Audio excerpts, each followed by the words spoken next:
Hi, I'm Brent Wright, and today I'm going to be talking to you guys about the power of habit, why we do what we do in life and in business. This book revolves around the idea of how habits are crucial to individuals, organizations, and large social groups. It also focuses on how the more people understand the mechanics of how habits form, the more they can exercise and change those habits for the better. This book can be broken down into three main parts. During the first part, author Charles Duhigg talks about the habits of individuals, the neurology of habits, and multiple methods that can be used to change an individual's old habits. The second part, however, talks about the habits of productive organizations and how leadership at those organizations can make an impact. Part 3 examines social habits and their impact during large societal shifts. During Chapter 1, Duhigg focuses on parts of the habit loop and the neurological understanding of this process. This chapter included a case study in neurological research done on rats at Massachusetts Institute of Technology. The case study included patient Eugene Pauly and researcher Dr. Larry Squires. Pauly suffered an attack of viral encephalitis, so he looked for medical attention due to his severe symptoms of memory loss and delirium. This virus caused him brain damage, and one day after Pauly was released from the hospital, he went on a walk without his wife, and she did not know. So when he left, the only reason why he was able to find his way back was because of his old habits. Duhigg then turned to research done at the MIT Brain and Cognitive Science departments on rats. Dr. Larry Squires knew exactly what was wrong with Eugene Pauly because he knew that his basal ganglia in his brain, which the basal ganglia is understood to control the automatic behaviors, which is why MIT installed complex technology in a sample of rats' brains. At first, there was a lot of sensory information activity going on in the brains of these rats, but after the rats were put through the maze more and more, their brain actively slowly decreased. This happened because until not even the memory centers of the brain were needed to find their reward. Just like Eugene Pauly was able to not even have to think about how he got home from his walk, his habits just led him home and helped him find his way back. Once these rats found their reward, time and time again, only the basal ganglia was in use. Duhigg then concluded that repetitive tasks that required little brain power could be done without any thought, also known as by habit. This experiment led Duhigg to the conclusion that in order for the brain to know when to allow the basal ganglia to take over with a habit, there's a three-step loop that occurs. First is the cue, which tells the brain not only to perform the habit, but also which habit is appropriate. The second part of the habit loop is the routine, which is controlled by the basal ganglia. Now the last part of the loop is the reward, which in the case of the rats was chocolate, and in the case of Eugene Pauly was finding his way back to his home. The cue becomes associated with the reward, which creates a craving for the reward experienced at the cue, which led Charles Duhigg to explain how once habits are formed, they never disappear. From this, I learned that habits are essential for carrying out thoughtless tasks, but they can also be destructive. In Chapter 2 talked about the craving brain and how it can create new habits. Duhigg gives a great example on how craving fuels the habit loop. Duhigg used Cinnabon as an example of an institution that uses the location of their establishment in a mall and the smell of their products to promote customer cravings.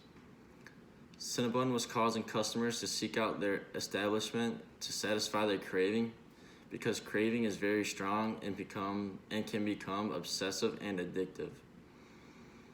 This makes sense why these behavioral patterns are driven by the craving and fuels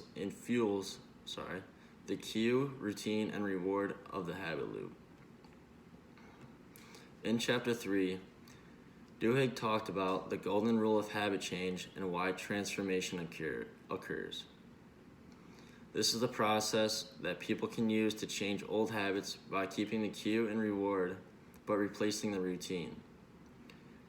Duhigg used an example from Alcoholics Anonymous, or also known as AA, which is believed to be effective with millions of testimonies of those that have successfully treated their alcoholism. AA applied the golden rule of keeping the cue and the reward, but changing the routine. He also explained that cues such as anxiety once triggered drinking routines, with the reward of relief and anxiety. New routines were established, such as joining the community of others in recovery and the act of talking through anxieties. He also explained how researchers found a difference between those that were able to stay sober and those that had difficult life changes and that were not able to stay sober. The difference was that those who were able to stay sober had people around them, or God, like a higher power, to look to for someone to believe in them, which would help them keep faith in themselves in the process of change. Moving on to part 2 of the book, chapter 4, to be exact, talks about the habits of productive organizations. During chapter 4, Duhigg talks about keystone habits, and keystone habits, for those that don't know, are those that have changed will have a ripple effect on other habits and routines. Duhigg explained and examined the behavior of leader Paul O'Neill and the keystone changes he made to Alcoa that changed the organization. O'Neill focused on installing a safety-first workplace. His approach was to change the organization's institutional habits, and O'Neill did that by installing a network computer system to encourage communication of the company on safety issues, which then created a ripple effect through the organization, proving to increase efficiency. Moving on to chapter 5. In chapter 5, Duhigg explains in detail the concept of willpower as a habit that can be taught and learned. He starts the chapter off with the story of Travis Leach, a high school dropout with corrupt family and addicted parents that led him to have to deal with drugs, being in his house and his parents addicted to drugs. And the transformation experience that he had as a barista at Starbucks. Starbucks trained him and focused on teaching employees habits of self-control and self-discipline as part of its focus on customer service. This helped Leach particularly in difficult interactions with customers. These difficult interactions with customers were also known as cues. These cues, such as yelling customers, were connected with specific routines, and Leach, after being taught, learned how to focus on rewards, such as a pleased customer or recognition from his supervisor. At Starbucks, Leach participated in role-playing exercises to make a habit out of these specific routines. Duhigg then explained how the success of training the willpower of habits gave Leach the skills that continued in other areas of his life, as well as benefiting Starbucks, the organization he worked for. During chapter 6, Duhigg explains how leaders create a habit through accident and design. He also included the examination of an institutional disaster that happened at Rhode Island Hospital in 2000. This hospital was home to a hostile environment between doctors and nurses, which created an institutional culture where nurses were living in fear of the surgeons. This led to safety concerns being overlooked and ultimately a man being operated on in the wrong manner. This also resulted into leadership taking action on implementing radical changes to policy that dramatically shifted. This shifted institutional culture, thus creating an increase in effectiveness at institutional change. Moving on to Chapter 7. This chapter talks about how companies predict and manipulate habits. Duhigg starts by explaining how data retailers like Target map consumer habits in order to predict future purchases. Consumer habits tend to change around major life-changing events such as marriage, changing job or home, and even, especially, baby showers. The data Target collected allowed them to predict timing, direct marketing efforts to promote their products.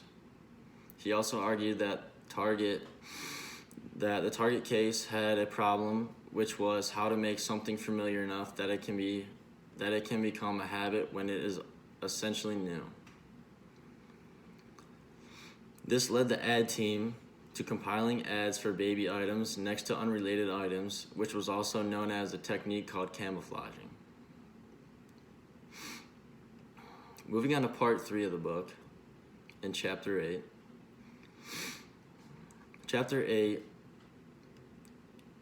talked about how movements happen along with attempting to extend the idea of habit to social groups. Duhigg started by explaining what made Rosa Parks so unique was that she had many different social ties. Since she had so many different friends in many different parts of the African American community, the news of her arrest spread quickly. This so-called social habit of friendship meant she had strong ties with people in the community, causing people to go out of their way to be supportive in her time of need. These strong ties she possessed explain why Martin Luther King Jr. himself helped turn her incident into a movement to promote the habits of nonviolent activism. Chapter 9, however, talked about how people's ethics of responsibility in regarding the habits. He told us a story in the book of a case in which a woman named Angie Backman, with the help of casinos, developed a gambling habit. Backman started gambling a little bit of money, but that often changed. When gambling consumed her, she started taking over and risking more and more money. She gambled so much that she could not pay her household bills, and she eventually declared bankruptcy on a debt from Harrah's Casino line of credit. She then stopped gambling until 2 years later her parents died, relatively at the same time as the other one. Sorry.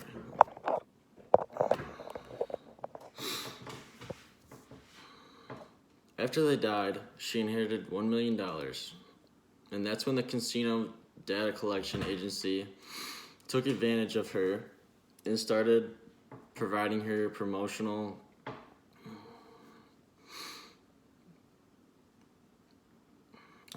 hold on. My laptop just crashed and froze.